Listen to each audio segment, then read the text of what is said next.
बिस्मिल्लाहिर्रहमानिर्रहीम। मुअज़्ज़ज़ सामईन व नाज़रीन, जज़ा टीवी में आपको खुश आमदीद कहते हैं। उम्मीद है कि आप खैर आफियत से होंगे। नाज़रीन इकराम, क्या ज़मीन ख़तरे में है? सूरज में एक बहुत बड़ा गड्ढा पड़ चुका है। इस गड्ढे से आग का तूफ़ान ज़मीन की तरफ आने वाला है। क्या 2025 में ज़मीन ख़त्म हो जाएगी? नाज़रीन इकराम, इन सवालों के जवाबात इस वीडियो में देने से पहले आपसे गुजारिश है, चैनल को सब्सक्राइब करें, बेल आइकन को दबाएं और वीडियो आखिर तक देखें, क्योंकि नताइज हमेशा आखिर में ही आया करते हैं। नासा ने खबर दी है, सूरज में एक होल, एक गड्ढा, एक छेद हो चुका है और ये गड्ढा इतना बड़ा है कि कहा जाता है इसकी चौड़ाई 8 लाख किलोमीटर है। गोया साइंसदानों के मुताबिक ये गड्ढा 60 ज़मीनों से भी ज़्यादा बड़ा है। नाजरीन, इससे कबल के इसके असरात पर हम बात करें, इसकी तारीख पर 2 जुमले ज़रूर सुनें। ज़मीन पर इससे पहले भी कई सोलर फ्लेयर आ चुके हैं, लेकिन उनसे कोई बड़ा नुकसान नहीं हुआ।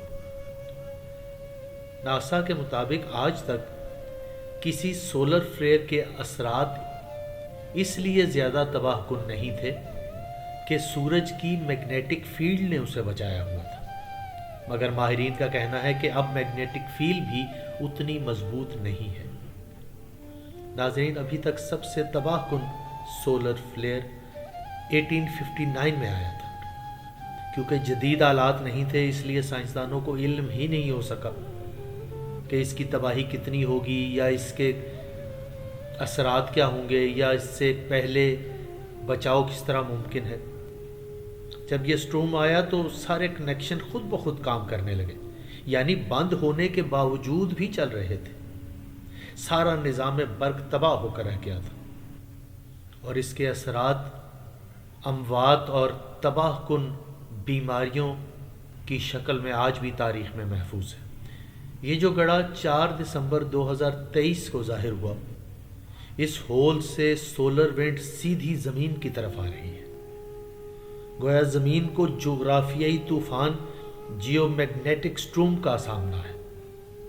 माहिरीन कहते हैं मालूम नहीं ये कब तक रहेगा और इसके असरात कितने होंगे, लेकिन एक अंदाज़ा लगाया जा सकता है, और वो इस तरह कि हमारी ज़मीन के गिर्द 5000 से ज़्यादा सैटेलाइट काम कर रहे हैं। आप सोचें, अगर इस सोलर विंड की वजह से सैटेलाइट काम करना बंद कर दे और उसका रुख ज़मीन की तरफ हो, तो माहिरीन का कहना है एक सैटेलाइट के गिरने से 2 बड़े शहर तबाह हो सकते हैं। अब आप तसव्वुर खुद कीजिए कि अगर 5000 से ज़्यादा सैटेलाइट काम करना बंद कर दें और उनका रुख ज़मीन की तरफ हो, तो ज़मीन पर कितने बुरे असरात मुरतब होंगे। इससे रेडियो सैटेलाइट कम्युनिकेशन टूट सकता है, जीपीएस सिस्टम ख़त्म हो सकता है, सैटेलाइट्स काम करना बंद कर सकते हैं। इस सोलर फ्लेयर के नतीजे में जल्दी बीमारियां रूनुमा हो सकती हैं, मूजी अमराज में इजाफा हो सकता है। ये परिंदों के लिए, जानवरों के लिए नुकसानदेह है।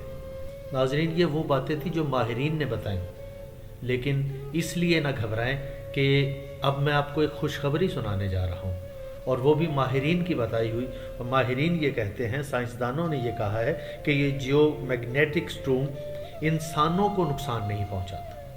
ये परिंदों के लिए, जानवरों के लिए नुकसानदेह हो सकता है, बराह रास्त असरअंदाज नहीं होगा। हाँ, इनडायरेक्टली, बिला वास्ता तौर पर बीमारियों की सूरत में या अमराज की सूरत में इसके असरात हो सकते हैं, लेकिन बराह रास्त ये इंसानों को नुकसान नहीं पहुंचाएगा।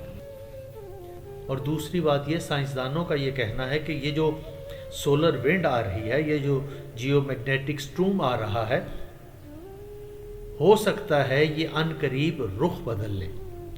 वो जो असरात बराह रास्त ज़मीन पर असरअंदाज होने थे, इसके रुख बदलने से ज़मीन महफूज रह जाए। सो नाजरीन, ख़तरे की बात तो है, लेकिन ज़िंदगी और मौत अल्लाह के हाथ में है।